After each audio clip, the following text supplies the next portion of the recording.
If anything happens to me, this is not a suicide. The media called it a tragedy, an overdose, another fallen star. But that's not the story we're telling tonight. Because behind the headlines is something no one wants to touch. Leaked tapes. Tapes, Aaron claimed, could expose the darkest secrets of the entertainment industry. Elite parties, underage victims, hidden cameras, and names you all know far too well. Then suddenly, one of the most powerful lawyers in Hollywood walked out of a courtroom. No explanation, just fear. Was Aaron paranoid, or did he know something that got him killed? Tonight, we follow the trail through the tapes, the courtroom, and a hidden war inside Hollywood. This is the Aaron tapes, and what they reveal is worse than anyone imagined. In the final year of his life, Aaron wasn't chasing fame.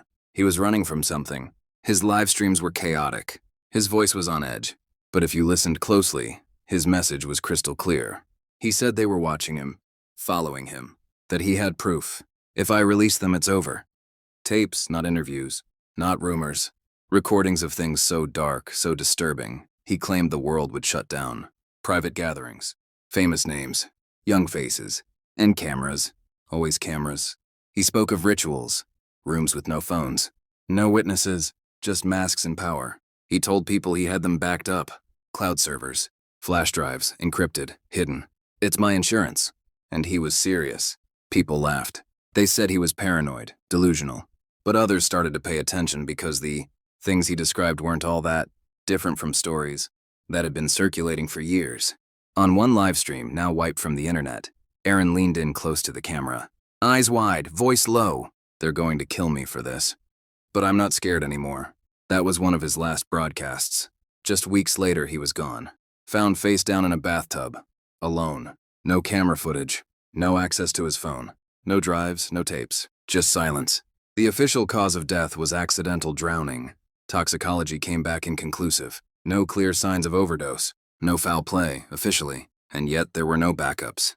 No files. Nothing left behind. As if someone had gone through and wiped it all away.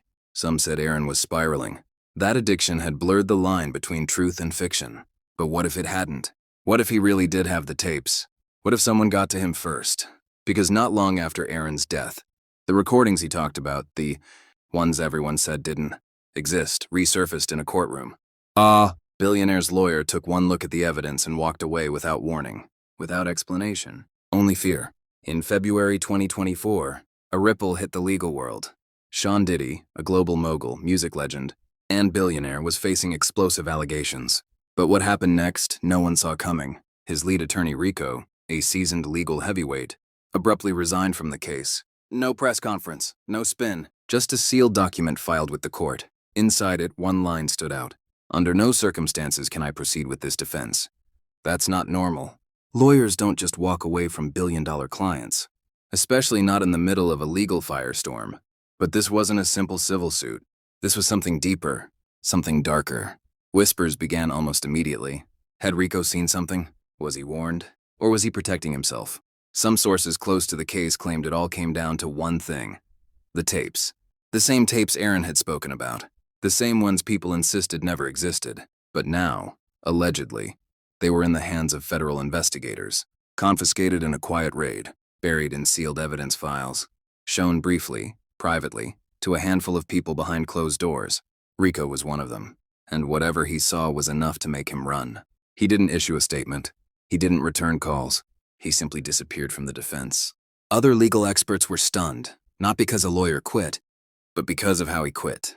So fast, so final, as if continuing the case wasn't just risky, but dangerous. This is where the speculation took over. Some said the evidence was doctored, deepfakes, synthetic voices, a high-level smear campaign against one of the most powerful men in music. Others weren't so sure. Because the resignation wasn't the only thing that happened. A private investigator working for the defense also disappeared, off the grid, for 2 weeks. When he resurfaced, he refused to speak to anyone, not even his own team. A second law firm, the one handling public relations for Diddy, cut ties the same week. No explanation, just a quiet statement. We are no longer representing this client. And behind all of it, the same word kept surfacing. Tapes. Insiders say the files weren't short.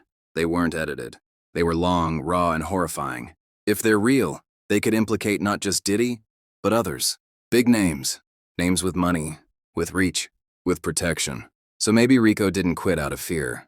Maybe he was told to walk away. Or maybe he knew something the rest of the world hadn't figured out yet. That this case was about to become something else entirely. Not just a scandal, but a reckoning. In the last few months of his life, Aaron stopped sounding like a pop star. He started sounding like a whistleblower. And maybe that's exactly what he was. His videos became erratic, sometimes frantic. But woven through the chaos were patterns. Patterns of fear. Patterns of paranoia, and maybe patterns of truth. He went live on Instagram at all hours of the night. He stared into the camera, eyes hollow, voice cracking, saying things that didn't make sense at the time, but now sound like warnings. They're watching me. They want to shut me up. I know what they've done. At one point, he launched a GoFundMe. Not for drugs, not for an album, but for protection. He wasn't asking for fame. He was asking for security. I need a legal team. I need protection. They're going to kill me. Most people brushed it off. Just another celebrity meltdown, another overdose waiting to happen. But look closer. He wasn't naming names on camera, but off camera, he was talking to people, sending files, making backups, trying desperately to build a wall around himself, a digital trail. He accused his brother, Carter, of trying to have him committed. He said Sony Music owed him millions, and he hinted more than once that the people coming after him weren't just individuals. They're part of something bigger. It's a machine. And I said no. That's why they want me gone. Some dismissed it all as mental illness. Some called it drug-induced delusion. But here's the thing. Aaron knew the industry. He'd grown up inside it. He wasn't on the outside looking in. He had been there, in the rooms around the people. And more importantly, he knew where to look. He said he had receipts, hard drives, audio files, recordings of conversations with insiders. The way he described it, those tapes weren't just a last resort. They were his lifeline. In one of his final live streams, Aaron stared into the screen and said, "If I die, look into everything, everything." 2 weeks later, he was gone. No witnesses, no foul play ruled, just water, pills, and a body in the tub. No phone data recovered. No drives found. No access to his cloud accounts.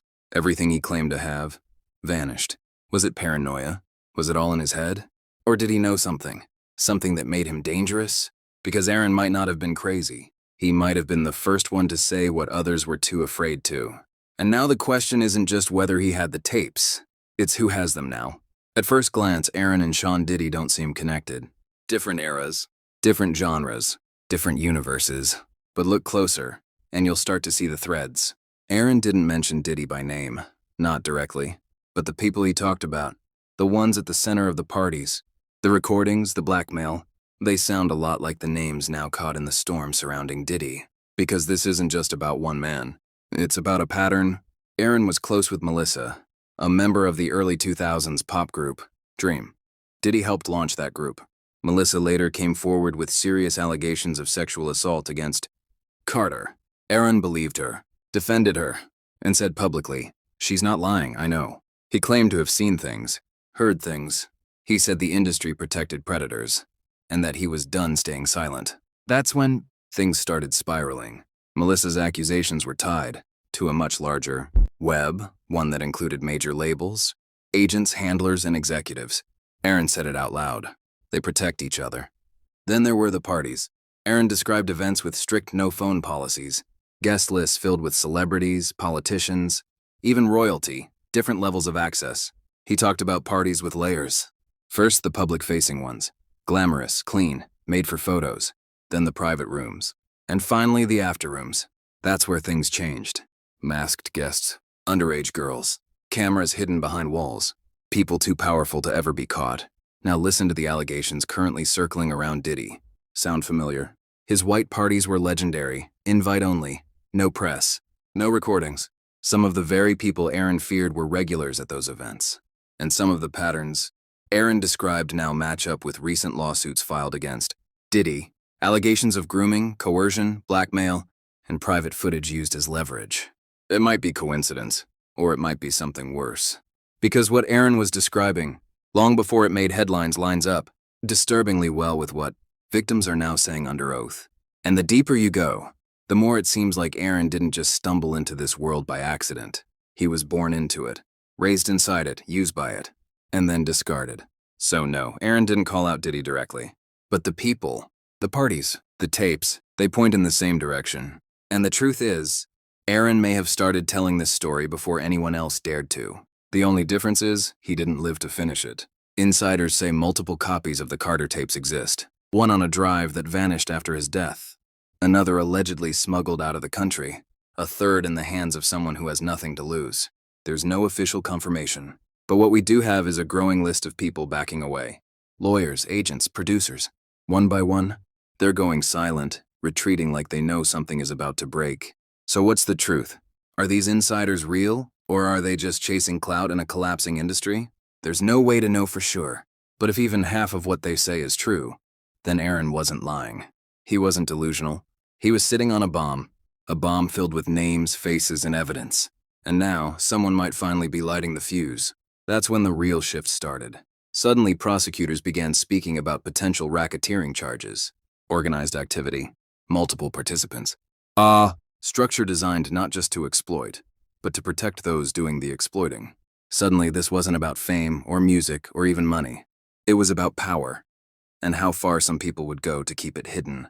But here's where things get even stranger. Two people named in early versions of the lawsuits have vanished from public life. One was a former assistant. The other, a private videographer rumored to have worked at Diddy's white parties. Both were expected to testify. Neither has been heard from in months. No social media, no legal updates, nothing. Now the system is on edge. More lawyers are expected to step down. The Department of Justice is allegedly monitoring new witness lists. And behind the scenes, there's a growing sense that something big is about to break. Not just another celebrity trial, but an unmasking, the kind that could collapse more than reputations. It could collapse an entire machine. By early 2025, the courtroom was no longer just a legal battleground. It had become a pressure cooker. What started as a lawsuit against Sean, Diddy was turning into something else entirely. A reckoning, one that reached far beyond the man sitting in the defendant's chair, because the fallout was spreading. After Rico resigned as Diddy's attorney, others followed fast. One by one, members of the legal and PR teams began distancing themselves. A second lawyer filed a motion to be removed from the case. No official reason given. A veteran crisis manager, someone who had handled scandals for A-list stars, abruptly cut ties. Just a single line in her statement. This situation is no longer manageable. What were they seeing? What was coming? Sources close to the prosecution say it all. Centers on a growing pile of evidence, specifically a series of video and audio files referred to unsealed documents as untampered original materials. Those words matter, because the defense claims something very different. They say the tapes are fake, digitally manipulated, that someone is weaponizing deepfake technology to frame a cultural icon. But behind closed doors, even that story appears to be unraveling. Insiders say the FBI has confirmed the chain of custody on at least one of the recordings. It was allegedly recovered from a secure location overseas, encrypted, password protected, and dated months before Aaron's death. The file reportedly contains footage matching elements Aaron described in his final weeks. Same people, same setting, same rituals. And if that footage is authentic, this is no longer a civil matter. It becomes criminal. At some point, you stop calling it coincidence. The sealed files, the vanished witnesses, the sudden resignations, the tapes no one is allowed to talk about. We've seen this before. The names change, the locations shift, but the pattern stays the same. Jeffrey. For years, the rumors swirled. Private islands, elite guest lists, underage victims. The media brushed it off until it exploded. And even then, the questions only got darker. His tapes gone. Surveillance from inside his home wiped. The names in his black book heavily redacted, buried, protected. Harvey. Decades of abuse enabled by a system of silence. Studios, lawyers, publicists, all playing their part. How many people knew? How many just looked away? It was never just about one man's crimes. It was about the structure that let it all happen. And now it's happening again. Aaron died warning the world. He said he had tapes. He said he was being followed. He said they would come for him. Then he was gone. And now Sean Diddy stands at the center of a storm, with the same shadows circling him. Whispers of blackmail, parties behind locked doors, cameras used as weapons, and a trail of people suddenly going quiet. But what if that silence isn't fear? What if it's protection? Because in every one of these cases, Jeffrey, Harvey, Sylvester, there's one common thread. They were shielded by the industry, by the media, and sometimes even by the government. Think about it. Jeffrey was known to law enforcement for years. Harvey had NDAs stacked a mile high. Sylvester was acquitted once. while new victims were still being groomed. And every time someone tried to speak out, they were ridiculed, dismissed, or silenced. Now ask yourself this. If Aaron had evidence, if he really had those tapes, who would benefit from making sure no one ever saw them? And what about now? Why are major media outlets avoiding the story? Why are certain names being scrubbed from coverage? Why are some lawsuits quietly settling behind closed doors? It's not just about justice, it's about narrative. The narrative that tells you who the villain is and who's too powerful to ever be called one. Because when billionaires get exposed, it's not just their secrets at risk. It's the entire machine they're plugged into. By now, it's clear this isn't just about Aaron. It's not just about Diddy. And it's not just about a few leaked tapes. It's about control. Because as the silence grows louder, a bigger question begins to form. One that no one on the inside wants to answer. Who's really pulling the strings? Behind the headlines, a deeper story is taking shape. A hacker collective, anonymous, decentralized, claims to have access to a larger cache of files. Not just videos, not just audio, but names. A list tied to a vault, tied to a network, tied to everything Aaron hinted at before he died. Some say it's fake, others say it's real. And already in the hands of foreign governments. What's more disturbing, high-profile figures have started publicly distancing themselves from Diddy. A-listers deleting old photos, artists leaving his label, politicians canceling meetings. Suddenly his orbit is shrinking fast, not because of guilt, but because of exposure. See, in Hollywood, silence is currency. Allegiances shift with the tide, and when someone becomes a liability, even the closest allies vanish. And now he's becoming radioactive. But that raises another question. Why now? Why are the lawsuits surfacing now? Why did Aaron's warnings get dismissed for so long? Only to start making sense now? Maybe it's not a coincidence. Maybe the machine is shifting. Or maybe, just maybe, it's eating itself. Because if the tapes are real, if the parties were real, if the threats, if the surveillance, the silencing, if all of that is real, then Aaron wasn't crazy. He wasn't lost. He was targeted. And everything he feared is finally beginning to surface. So now you've heard the story. The tapes, the resignation, the warnings, the silence. Aaron tried to tell us. Maybe too early. Maybe too loudly. And maybe that's what got him killed. Because if the things he claimed were true, if even one of those recordings exists, then this isn't just a scandal. It's a blueprint. One that shows exactly how the powerful stay protected and how the ones who speak up disappear. But this story isn't over. In fact, it may just be starting. More tapes could surface. More names could fall. And the machine behind all of this, it's beginning to crack. If you're still watching, if your gut is telling you something's off, you're not alone. There's more coming. More we're digging into. And when it drops, you'll want to be here to see it first. So if you want the next chapter, subscribe. Like the video.